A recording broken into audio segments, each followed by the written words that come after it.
Beat 2, 3, 4. Niko. And Niko comes back with the silver and black supersonic stuff. I love that look with the Sonics when folks decided to drop that logo.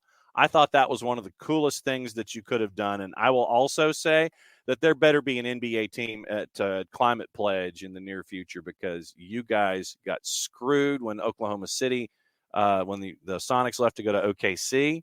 You need the NBA back there in Seattle, my friend. Yeah, I sure hope so. John, SDH family, happy to be here. And yes, actually, the Seattle crowd has been showing up to every single um, exhibition game that happens over here in the city, just to show that they will come out. The Kraken crowd is outstanding every single time. Even the Mariners had incredible success in attendance this year, despite them continuously disappointing this city. So that should tell you enough about what an NBA team would do for this city. I still remember going to the Sonics games, watching Ray Allen and Vladimir Romanovich, Rasheed Wallace, all these guys. Not Rasheed Wallace, I'm sorry. Rashad Lewis. Rashad Lewis. Lord have mercy. Luke Ridnour, all those guys that were just so cool to watch back then. And by the way, with the sport on ice there at Climate Pledge, the boss has converted into a Kraken fan out of the blocks. She goes around the house wearing octopus gear, man. She's locked in. Oh, I love it, man. I got to get some gear myself. I got to get into hockey. I've only gone to one game. Need to get out there a little more, learn more about the game, and get going, because it's fun. It's electric energy, and Climate Pledge Arena is a beautiful spot to go. All right. So now that we have discussed everything going on in the Pacific Northwest, we'll see you next week. No, kidding. Yay! I want to start with a couple of different things before we get into previewing the weekend and play cliffhanger and go red light, yellow light, green light. It's your world, man. I just live in it. I want to get into what happened last night with Charlotte and Inter Miami, and I want to get into the salary release that came out from Major League Soccer. Charlotte last night had a chance. They had a chance to get north of the bar. They had a lead at 1-0. They had a lead at 2-1. By the end of the night, they didn't have a lead. They only came out with 1 point, and now they're a part of the madness of Decision Day in the Eastern Conference. Once again, Christian Latanzio had to go into the kitchen with like a half a loaf of wheat bread, some day-old mustard, some questionable looking stuff in the produce block, in the produce drawer, and tried to come up with a 7-course meal. And he, it's like, and I know that folks in Charlotte are kind of sitting there, and it was a missed opportunity for them last night. I mean, but that's Charlotte in a nutshell, right? That's Charlotte in general this season, ups and downs, inconsistent play, scratching your head constantly about lineup decisions. And I actually thought Inter Miami was the better team over the 90 minutes. Yes, Charlotte had the lead often, but were they the better side? Not really. I thought that Miami had more possession, more purposeful possession. I thought that their passing patterns and how quickly they were getting behind that defensive line for Charlotte that has been abysmal said a lot about Inter Miami. I mean, they get a goal taken back. They had a lot of chances. Stefanelli misses one in front of goal. I think it was Neal, the one that misses in front of goal. Stefanelli did have another one. Robert Taylor gets in there, misses a couple. So I thought Inter Miami was good. They were aggressive. They put the ball in prime scoring positions. They just couldn't finish. So, yes, Charlotte misses an opportunity because they had a way to do what? Manage the game, and they didn't quite do that, which is, again, something that they need to absolutely do. And now they put themselves in a real pickle because they'll play this team all over again. And if Tata Martino saw anything of what we saw just sitting in my couch with some chips in my hand. I knew that he's going to break that team down. He's going to expose absolutely every weakness that they had.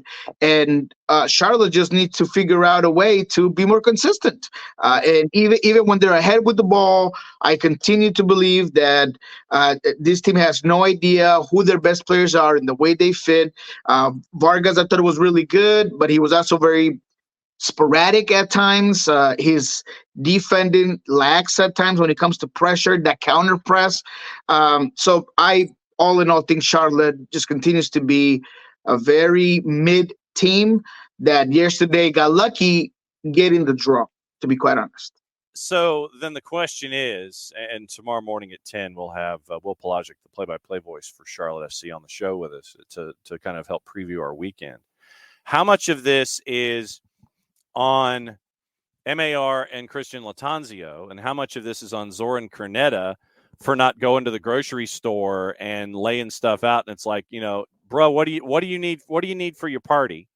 Zoran Cornetta goes to the store, comes back with like a Craftsman tool set and a mop instead of like actual food. How much of this is on Cornetta? And because you would think that when you look at what you got with MAR saying that his team was effed going into a season, and then you end up with Latanzio, who finishes, and now Latanzio seems to be dealing with the same issues. Yes, you brought in Ashley Westwood and Scott Arfield, and that has helped you out.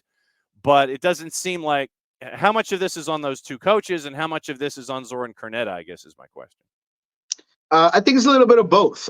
But ultimately, I think Latanzio had done more with less time and a less cohesive unit in some sort of way.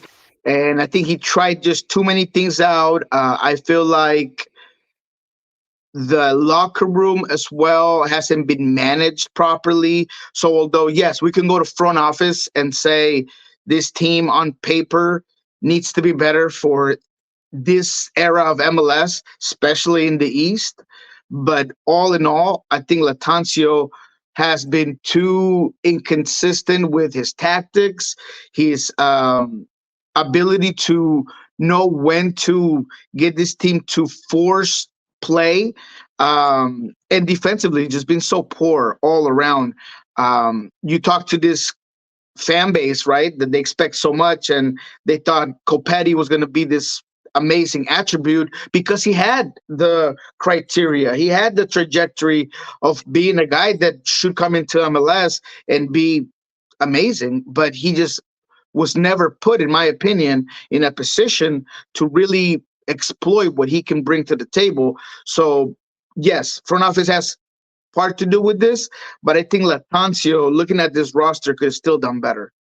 And it's going to be chaos on decision day in the Eastern Conference because you've got the 5, the 6, the 7 in play. You've got the 3 and the 4 in play. And you've got the 8 and the 9 in play. And you can go back as far basically as 13 mathematically to figure out what can go on in the Eastern Conference. In the West, it is all caps. They've locked it down. Craziness can be the 2, the 3, the 4. Craziness could also be the 4, the 5, and the 6. Craziness could also be the 7, the 8, the 9, the 10, the 11. So you got 3 batches of crazy in the Western Conference coming up this weekend. You do. Absolutely. I mean, it's insane. And the craziest thing is to look at the table and see that Minnesota still has a chance, and there's all kinds of charades happening with who's leading this team and what message did you really send your squad by firing the coach when you really did. And now you're in a position where, hey, we're going to play the way we played the last time we were on the season, but we're probably not going to get 4 from Pookie. So where can we get goals from? We got to be more ready because we're not going to play LA Galaxy all over again. Sporting Kansas City is actually being a team on the come up with probably the comeback player of the year in Alan Pulido. So this is a good squad. So it's going to be interesting how it plays out. But that's the crazy part about the West is that half of these teams, I thought could write off like 2 weeks ago, and now they got every chance to make it. Absolutely insane, and we'll go over these matchups here. But first off, before we get into the weekend, time to play a red light, yellow light, green light heading into decision day. Okay. One of the most impactful, knowledgeable gentlemen in the planet lets us know heading into the most important weekend of the regular season where things are happening simultaneously, 6 o'clock, 9 o'clock Eastern time. The red light, the yellow light, and the green light, because there is chaos. It is on multiple levels, as we have just discussed. So what direction do you want to go first? Do you want to go green to red? Do you want to go red to green?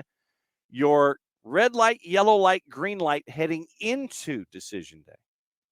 Let's go ahead and go with the red light, because I'm gonna give you a pretender that maybe people still believe that can make the playoffs, and I don't believe it. And that's the Chicago Fire. This is the team that I'm gonna go with because yes, you saw a fantastic performance from them against Miami. Shaqiri saw a stadium full and wanted to put on a show, and the whole team had a decent game, and then they go and flop over against Charlotte, who we just talked about, and I just told you exactly why you shouldn't be losing 2-0 if you're really on a run.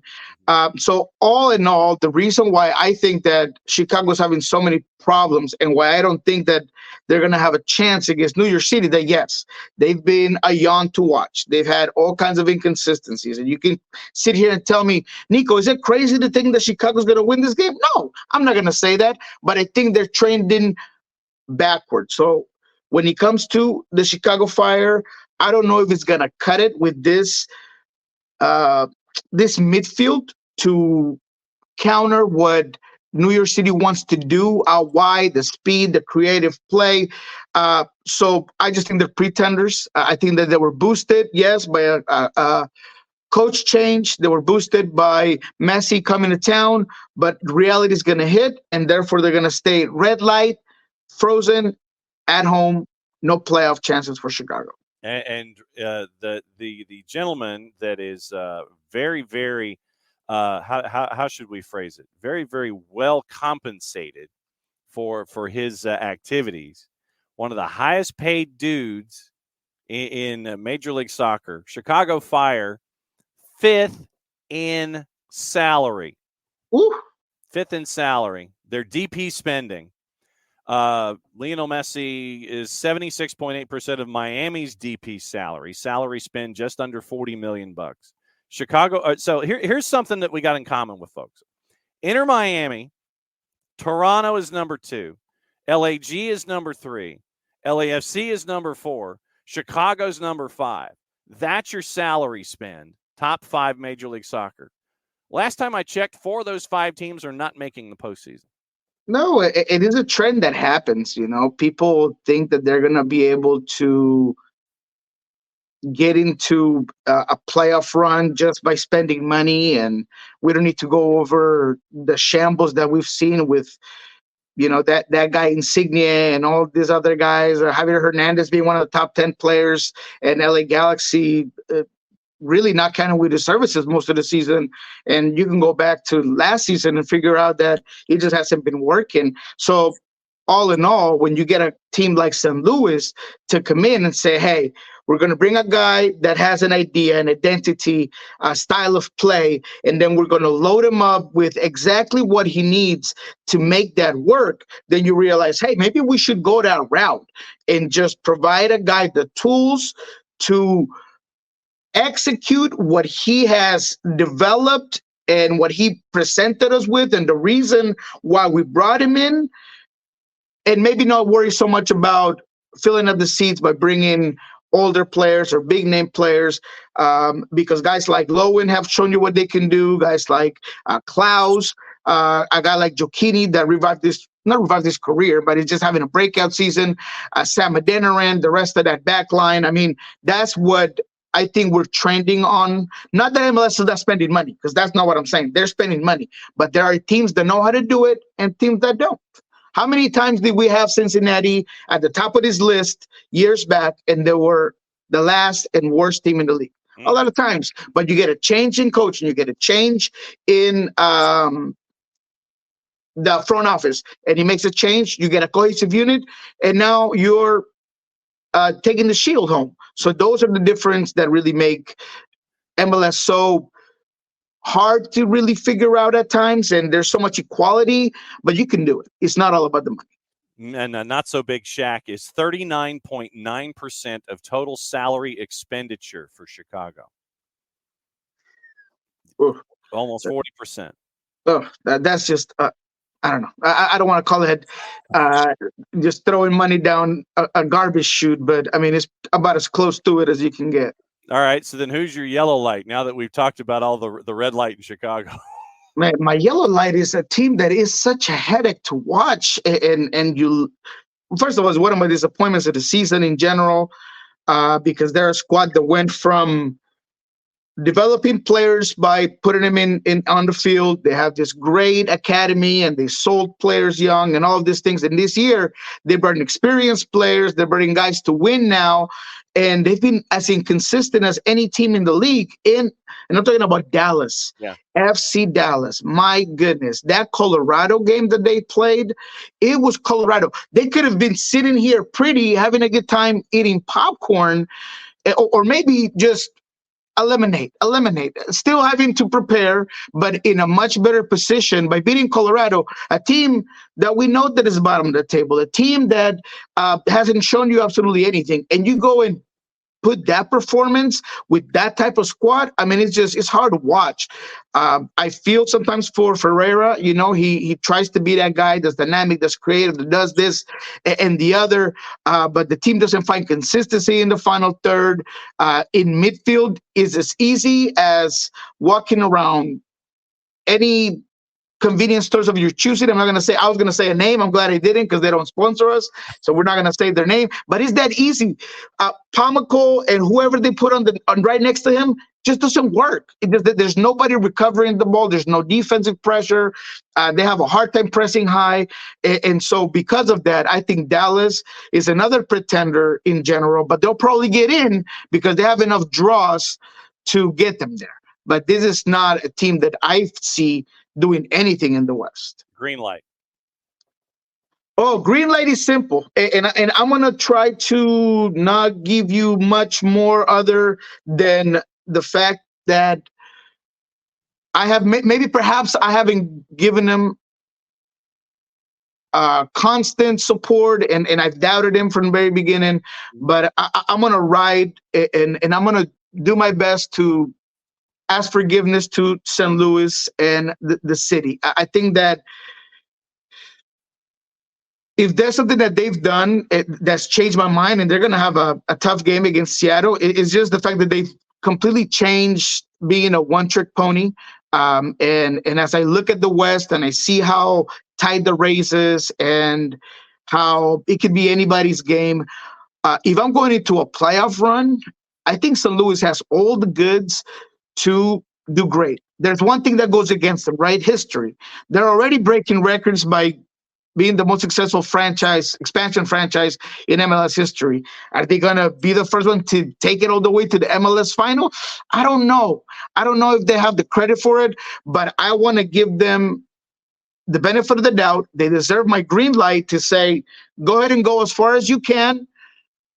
Don't bust out in the first round, and that's all I'm asking from you guys. Do not go out there and in your very first game get eliminated. And I think that all is well with the city. But I do believe that they have the talent, the character, the game experience, and a fantastic coach to do well in the West.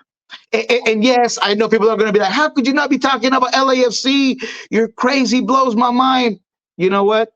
You guys know what LAFC has, but let me give some shine to this San Luis City team, all right? All in on all caps. Okay. All right. Well, we'll see. We'll see where this goes. That's where the green light is this week. All right. 6 o'clock, 9 o'clock Eastern and Eastern time, and 9 o'clock Eastern time, Eastern Conference, Western Conference starts. We'll go over the juice boxes. We play cliffhanger to wrap things up. If there's a game that intrigues, Niko yells stop or the equivalent therein. We can discuss it, and we will discuss the weekend as it goes. Charlotte in front of 9 gazillion people, apparently, because Messi says he's going to play before the season. And that means that there's only one match left. And since he didn't play yesterday, he's playing on the weekend in Charlotte. Charlotte favored at a minus 135 at Bank of America with Inter Miami heading to town. Crew, big favorite, no surprise, at home against CF Montreal at a minus 233. Cincinnati, with nothing to play for, is a minus 133 at home. Atlanta United on the road, a plus 301. Woo! I mean, I like that number because Cincinnati, maybe they start folks for 45. Maybe they rotate out and bring in players for the final 20 or 30 just to give them some action here.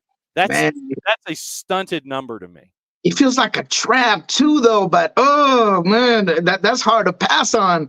Give me the Inter Miami numbers real quick before we close this one out. Inter Miami is a plus 338. Draws a plus 284. Wow. Okay. Look, I'm gonna go crazy here, and I'm gonna take both Inter Miami and Atlanta in this one. I like those numbers. I like those odds. Again, I'm telling you that Inter Miami was the better team against Charlotte, and I don't see how they're gonna play much better other than being at home. And in a crowd that might be just waiting to see Messi, so you might get half of that stadium pink, if not a fourth. I do believe that Inter Miami and Atlanta have a very good chance at winning. What you just said about Cincinnati and Noonan, they have a whole other mentality. They're thinking ahead. But Atlanta, being who Atlanta is and who Gonzalo is, they want to get a good performance. They want 90 minutes of great play. They want to make sure that they push that inertia into the playoffs. So I see Gonzalo and Atlanta going in like the playoffs start today, my guys. Playoffs start today. We're going to go in here. We're going to put up a show. We're going to put a statement and put the fear of God on every team that we potentially play in the playoffs. So I like both of those games. Red Bulls road favorite at Geodis against Nashville at 6 o'clock. I thought that one was interesting. Red Bulls are a plus 139. Nashville at home is a plus 177. They got to find somebody else other than Hani to score goals. Sam Surridge ain't it. What's the draw? Draws plus 257. Give me the draw. That's an easy one for me. That's a team that both are defensive to a certain extent. Both have issues scoring goals. Don't be fooled by maybe a couple of splashes of greatness up top from the Red Bulls. Both teams struggle scoring, but both teams have good defensive structures. At Nashville, oh yeah, let me get that draw. All right. Revs hosting Philadelphia, even money, plus 100.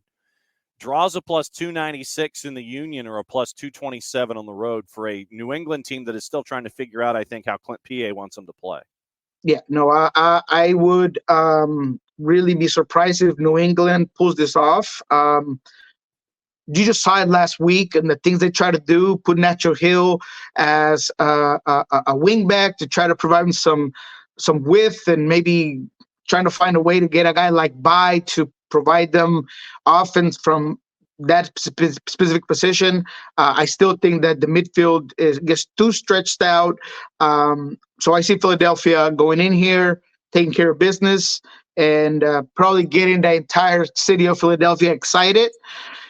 But it's always hard for me to just wave that flag for that fan base because it seems like they always fall off when it comes to the playoffs. But at least in this game, I'm with you, Philadelphia. I'm with you.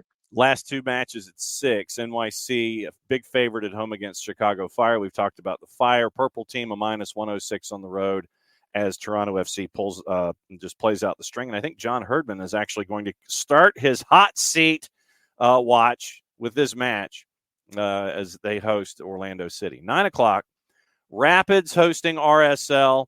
RSL's a road favorite at a plus 143. No surprise there. LAG favored at home against FC Dallas, who you are not too keen on right now. This leans into that. LAG's a plus 129 in the composite. FC Dallas a plus 177. Sneaky good game. Portland hosting Houston. Portland a plus 114. Dynamo a plus 211. Your draws a plus 270. All right. Well, let's start with the LAG Dallas. Go ahead and grab a coin, flip it, and whatever side you pick will be the winner. But give me the over-under on this game. Okay. Because LA Galaxy is as easy as a Sunday morning when it comes to defensive pressure. So maybe you see Dallas go out here and have a blast up top. Maybe Jimenez gets on the scoreboard this time around. Heather O'Brien, maybe as well, and Ferreira. But knowing Dallas, they'll find a way to just screw it up and lose it. So it wouldn't surprise me either way. But what I do know is that there'll be a lot of goals in this one. So what's the 3.5 of over in this one? Plus 154. Wow, why so little? Ugh, give me the. Well, how about 4.5? Plus 350. Ugh. I'll go with the sure money with the 3.5 for sure. Yeah. Build your wallet up with the sure one out of the blocks, and don't overextend yourself. No. I've chose too many 300s. I'm already. I'm making myself worry. Like I'm putting money already. Plus 154 at 3.5 for the total for Niko with LAG and FC Dallas. Portland favored at home against Houston Dynamo. Quakes on the minus side heavy at home against Austin at a minus 172. Here's one of those matchups in the chaos at the bottom of the playoff run in the West. Sporting hosting Minnesota United. Sporting favored at home, no real surprise, at a minus 116. Minnesota a plus 263 on the road. Your draw's basically a plus 310. Yeah, that's some good games. To be honest, I think the Portland-Houston's a sneaky good game. Houston's been a must-watch. Houston still needs points. Portland absolutely needs points. Can they make it with a draw? Sure, but they need that sure money because of their goal differential. So that's a really, really good game. And I'm going to give it to Houston. I can't doubt Houston. Yes, it's in Portland. Yes, Portland has been good, and they've sort of kind of, I don't know, surprised everybody by their new form, and they found players that are doing well. But Diego Chara is still trying to get back in full form. Paredes is not there. I think that Santi Moreno is a very good player, but he can fall off certain games. And if there's a team that has experience and quality in midfield to just make you crazy with Arthur and Herrera playing as well as he has this year, MVP candidate this season, I think Houston will take that one. And in the Sporting Kansas City, Minnesota, man, look, man, I should go for Flash, and I should go for the Latinos there in Reynoso and company, but I'm going to give it to the structure of Sporting Kansas City and playing at home and a team that battled through it all and grinded out games. I'm going to go ahead and give it to Sporting Kansas City for the Minnesota game. All right, so what do you think about All Caps hosting Seattle? St. Louis City's a plus 137, draws a plus 254, Seattle a plus 179. That's a tough one, man. I'm going to take the draw on that one and go real boring. In terms of betting wise, I do believe this is going to be a draw. Seattle is starting to get some players in their best form. I'm speaking particularly just of Raul Ruiz. I think Raul is a guy that this week he had a fantastic week of training. I think that he'll start this game. There's still questions on whether Niko and Albert Rusnak will play together. Will Albert Rusnak play next to João as they've had in the past, or is Brian going to just keep it with what's been working with Josh Atencio and João Paulo and either start Niko or Albert at the 10? So there's a lot of things that are still going to be moving, in my opinion, here with Seattle. So I see a draw against a very good St. Louis side that maybe doesn't need the points as bad, doesn't need that win as bad, but they're still going to want to put up a good performance at home. So I see a draw there. Last one on the boards at BC Place, Vancouver hosting LAFC. Vancouver actually favored at home. We know how tough BC Place is at a plus 134. LAFC is at a plus 171 with that chaos right there at the 2 and the 3 at your last 9 o'clock start. What's going on this weekend? How are you and Pulso Sports and the Soccer Bar and Niko Moreno handling Decision Day? Oh, it's going to be great, man. First of all, I've been up since like 3 in the morning. Been working on this really good article for Sounder Hard on Nicolas Todero. So that's going to be up on Friday, I'm hoping. Then we'll have that Spanish interview at Pulso Sports. We're going to break it down on Monday morning at Soccer Bar. So it's going to be, Nico Ladero special. And of course, Decision Day, we'll probably do a Spaces on X, I guess. I'm just getting used to that. So we'll probably do a space there with a couple of analysts to break down Seattle, break down some of the Western Conference, and we might get into some Eastern Conference stuff, but mainly we're going to focus on the Western side. As always, my friend, great to have you here at 10:30 Eastern time on your second cup of coffee. It was the Rave Green ceramic today, right? That's right. That's the one this year. That's the one for the luck, and maybe Seattle surprises me and get a win instead of a draw.